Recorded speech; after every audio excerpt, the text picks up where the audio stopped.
back in the Jags Den with Spain Park basketball coach Chris Laatsch. Last time we talked to Coach Laatsch, been a couple months, but he was heading into the third consecutive Final Four.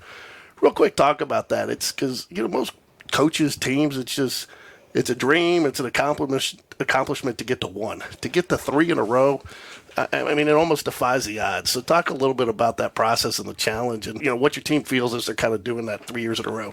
Yeah, no, I think it's real special. I mean, there's a lot of great coaches and a lot of great players who never get an opportunity to play in a Final Four. And so we consider ourselves very blessed and fortunate to have been able to do that. And like you said, just making it once is a special, special thing. To do it 3 times in a row is, it's really unique, and super proud of our guys. Happy for them to get to experience that. Our coaches and our players that work so hard to get to experience that opportunity, which is, it's nothing like it. But proud of them too to be able to do that, because when you do it, then you become that bullseye, right? And the bullseye gets bigger, and you do it twice, it gets bigger, and the third time even bigger. And so, every night our guys have taken our program and put it where it is recognizable across the state, and I'm super proud of them about that. But with that comes that bullseye and that target, and everybody means something to beat Spain Park in basketball. And so our guys have risen to the challenge, accepted it, and succeeded in it. And so I'm super proud of them for what they've accomplished, but happy for them to experience it as well. We talked about this a little bit at the beginning of the season. I'm going to touch on it a little bit later, but I think one of the things too, though, that in my opinion kind of allows you to have that success is each team separates itself from the year before. You don't seem to carry that team because you do have a different makeup, and so you don't. While they recognize they did it the year before, they're not looking, well, we got to do it again. They're looking, we got to do it as their own individual accomplishment. And I think that's very unique to this program, and one of the reasons you guys do have your success. And do you see the same thing? Each team kind of just starts over the next year as their own individual team with their own goals and their own drive to get to that point? Yeah, when we started at the beginning of the year, we told those guys, you guys have done nothing. Like, you're 0-0 like everybody else, and they're not just going to put you in the Final Four and hope you can, try to play those last 2 games and win a state championship. You've got to climb that whole mountain yourself. And we go back to step 1, and we've got to build in the spring and the summer and build this team's identity. One of the things I love about high school coaching is that every year it's different. Your personnel changes, and if you're at the college level, you can recruit players to play a certain system or style. In high school, we have to say, okay, what are the strengths of each individual? How can those mesh together? And then how does this team need to play? It might be a little different than the year before, and the year before, what is going to be this team's strengths? What's going to be its weaknesses? What's going to be our best way to compete each and every night? And so that's the fun thing as a staff. And then the kids have to continue to work individually and then collectively to be the better that they can be. And then that's what we tell them every day. This is this year's team. It's not last year's. And I love the fact that new guys get to step up, right? Because all of a sudden you don't look over there and this guy's not grabbing boards, this guy's not getting that clutch bucket, this guy's not getting that stop, this guy's not drawing that defensive assignment, because those guys are gone. We've got to have people step into those roles. And that's what being a high school coach is building a program. I don't just coach a team. Our whole staff coaches the freshman practices and games. Our whole staff coaches the JV games and practices, and same with the varsity. So we're trying to establish and build each year. And so it starts by doing that with the younger guys too, and investing in them so that when their time is there, they can step into that role when it's called. You had 4 seniors that were a big part of creating the culture here. And one I wanted to touch on, congratulations to Sam Wright, by the way, signed with Colgate yesterday. I know he went through a real deliberate process, and it's awesome. Him and Zach Gray both going to be able to continue at the next level. But talk a little bit about Evan Hauser. He's a kid that works hard. He's always smiling. Didn't probably average a lot of minutes, but when he got in, he did what he's supposed to. But he was a very important member, almost as important as some of those guys on the court, to the team. And one of the things that kind of got me thinking about it was when he got in on senior night, he came down and he made a 3. The bench just went nuts for him like it was a game winner. But they really respected him. And there's things that I'm sure he did that we don't see. So what does a guy like that mean to a team and the team's success? Because you got to have that guy just as much as the guys on the floor that are averaging 15 a night. No, you really do. Evan's special, right? He's a special kid. He's going to go to Vanderbilt and study, medical thing, biomedical. He's just intelligent kid. but he's got an unbelievable work ethic, right? So every day he works, no matter if he played 5 minutes the night before, 20 minutes the night before, his work never changed. Had a tremendous desire to be the best that he could be, right? So he brings that every day. He did from his freshman year all the way through. He showed up to get better every day, and he just wanted to try to get better and put it in. And so you can't have enough credit for guys like that. And our program is full of them, but it takes guys, like you said, maybe a guy who plays a limited role on game nights, but still brings that every day. Because if I look at you and you played 4 minutes last night, but I played 24, but yet you're working harder than me in practice, well, that motivates me. Like I can't work less than you when I have this different role. And I think it just motivates and encourages people, and that's kind of what's in our program right now, is everybody punches a clock every day because we have great seniors who get it. And Evan Hauser, Hunter Harrod, Zach Gray, Sam Wright, those four guys get it. They've seen it. They've seen the guys before model it for them, and they just stepped right in and kept that going. And Evan's a great example of that and how that encourages everybody else to follow, because he's a leader, right? Evan was a vocal leader, but he was also a leader by example, just because he showed up every day to get better. And that challenged the young guys to go, okay, that's what I'm supposed to do. I'm going to follow my leader. That's what he's setting the tone for us. I'm going to follow that. You come out of tryouts, some tough decisions obviously have to be made, just because some of the limitations that are put on you by AHSA regulations. I think what the roster limits are 15 per squad, but you do try to keep it a little bit more manageable if necessary. But so just in general, how did tryouts go? You pick up some guys from 8th grade coming in 9th. So just in general, how did tryouts go for you? No, they were good. I think I tell people all the time, there's two things that I don't like about my job. Or two of the hardest things about my job. One is seeing a kid that's worked really, really hard get hurt and not be able to play. It just breaks your heart. You know what they've invested, and they're having to deal with that adversity, which is a chance to learn and grow. But and then the second one is telling a guy they can't be a part of a program that they want to be a part of, and that's really, really hard for us. And our tryouts and our all season has been super competitive, competition breeds excellence, and so our guys are really competing hard, and so we're excited about our roster. Feel like we've done a good job of getting the best guys that'll fit together to make the best teams. Not always the best players, right? It's the team that having the individuals that'll fit together the best. And we're excited about our three teams. We keep it as one program. You'll never see us put out a varsity roster, a JV roster, freshman roster.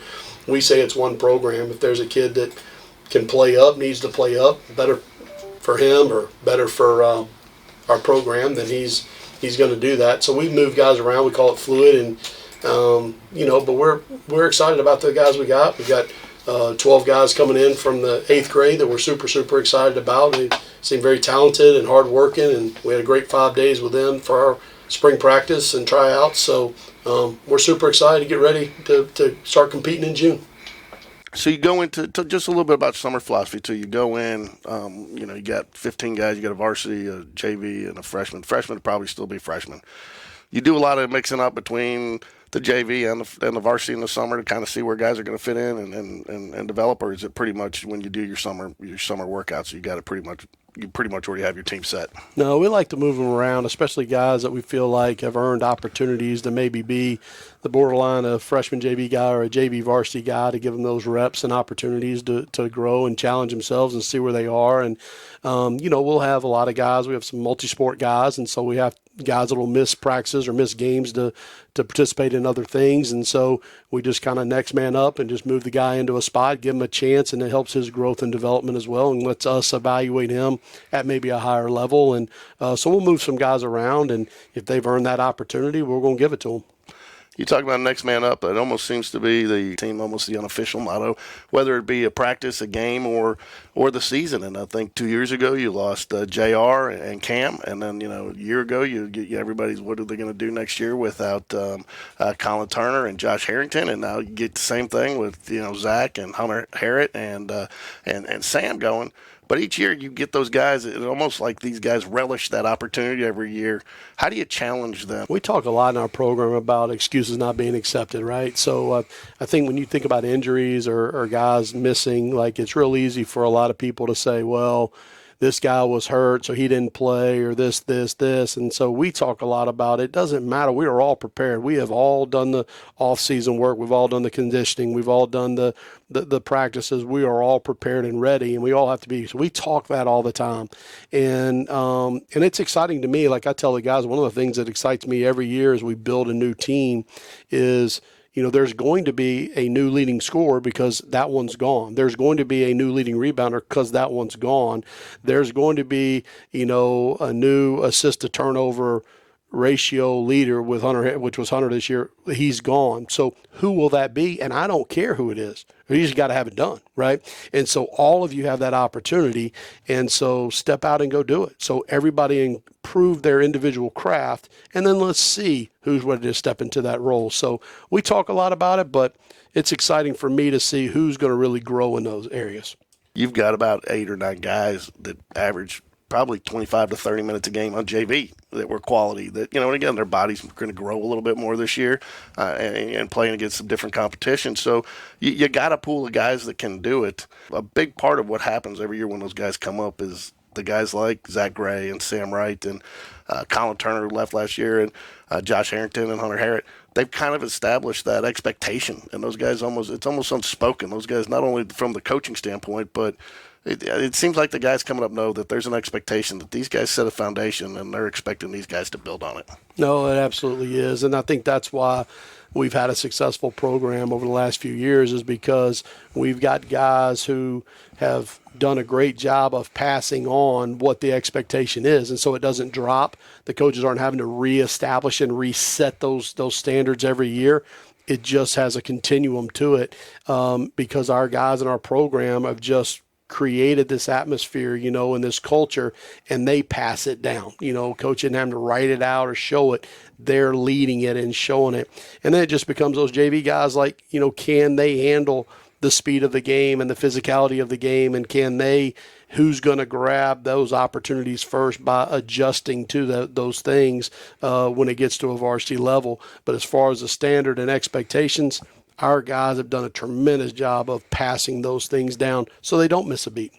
I mentioned this. You mentioned something earlier, and I think this is important for some of the younger kids to learn out there. But Alex Buchanan, yeah, he's kind of was a tweener a little bit this year. He started on JV, maybe some expectation. He gets hurt.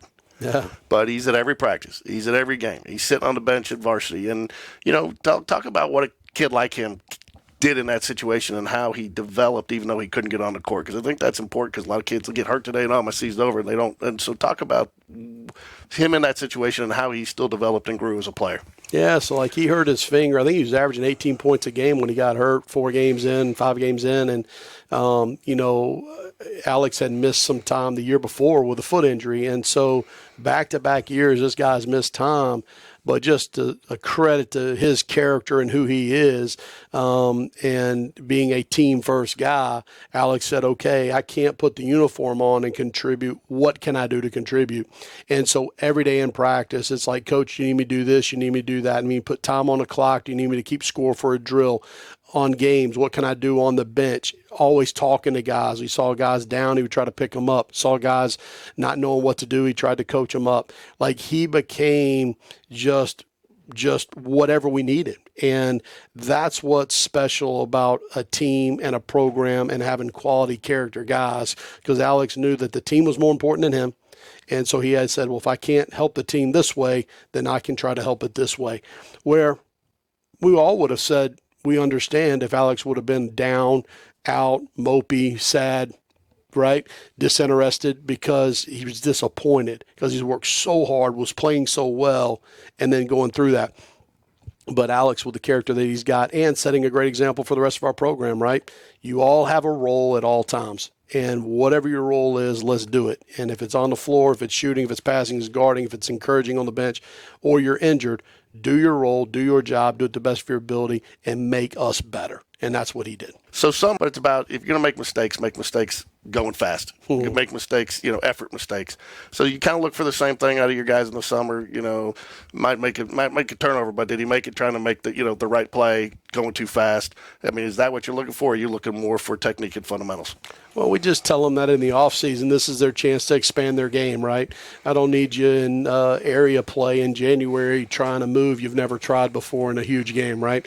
So this is the offseason. This is your time to try to expand your game. We talked about there are holes that people are going to have to step into. So, what can you do to get better? Can you grow your game? Can you add this to it, whether it's a different finish or being a more consistent shooter or being able to score off the dribble or, keeping the ball in front of you more or being more physical rebounder, grow your game in the offseason. So we give them a little bit more, opportunities in the offseason if they're making some mistakes because they're trying to expand what they're able to do because there's no better way to do it than in competition.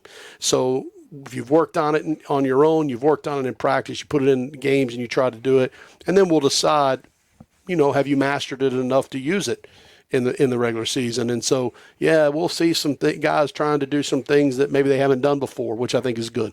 Try to grow their game. And, of course, conditioning in the summer, right? Yeah, got to get better. So if you're going to walk away from one thing from the summer with these three teams, what would that one thing be? I think it's just building our identity. Who is this team, right? We're not the 22-23 team. This is the 23-24 team. So what will our identity be? Who will we be? What will we be known as? What will we be remembered as? What will people say, oh, man, we have to play Spain Park? Who are they? Who do we want them to have to prepare for? Who do we want them when they walk off the floor go, man, we had to play against? So we get to decide that, right? That's what's awesome. It's a clean slate. So during this summer, we have to figure out as players, who do we want to be identified out? Who do we want to be? Do we want to be that tight-knit group that has no cracks in it because we're so one together? Do we want to be that team that they're like, man, we really have to play them because they fight for every brick in the building? Do we really want to play them because they're physical on the glass? They guard you hard. Who are we? And then as coaches, we got to go through this offseason and say, okay, who do we need to be? So now we talked about all these individuals trying to grow their skill set. So now we take all of those things, put it in our toolbox, and try to figure out what tools fit with what, and then what will make our collective, how do we need to play to give them the best chance to be successful.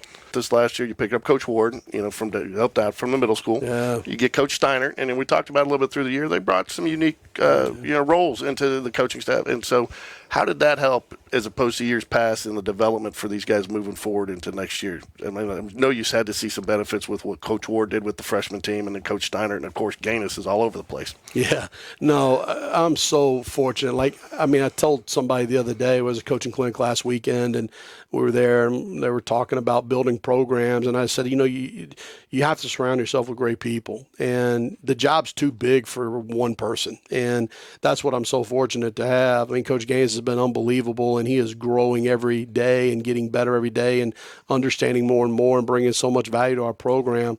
And, it was just him and I this summer. We didn't have anybody else. And then we were able to add Coach Ward and Coach Steiner. Coach Ward's been phenomenal. He's got a great rapport with the kids, a great connection. He's taught them in the middle school, so he kind of knows them all, knows kind of how they tick, and kind of has a better understanding of who they are because he's got more experience with them.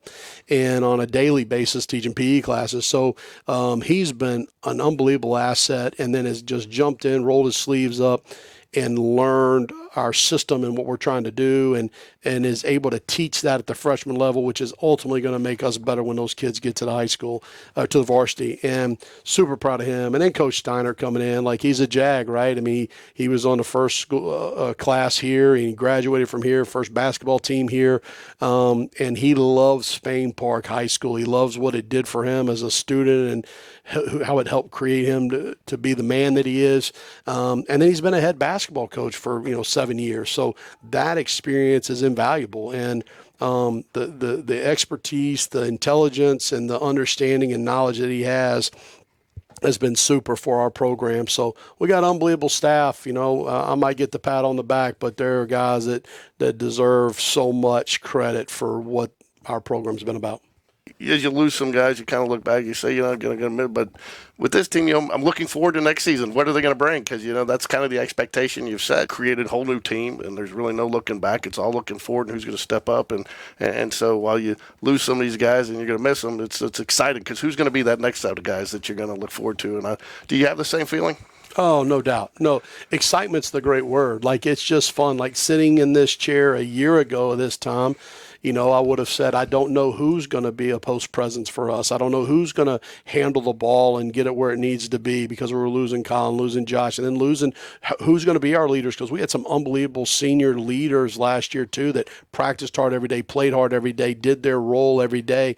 And will we be tough enough? Because Josh and Colin were tough son of a guns, and man, Sam Wright became tough, right? Zach Gray became tough. Like, those guys grew into those roles, and leading in, I wouldn't have known if they could, and they did. And so that's what we're excited about this too, no doubt. Who's going to step into those roles and grab them, because they're there to be had, and we just don't know who it is, and we're going to give everybody that chance.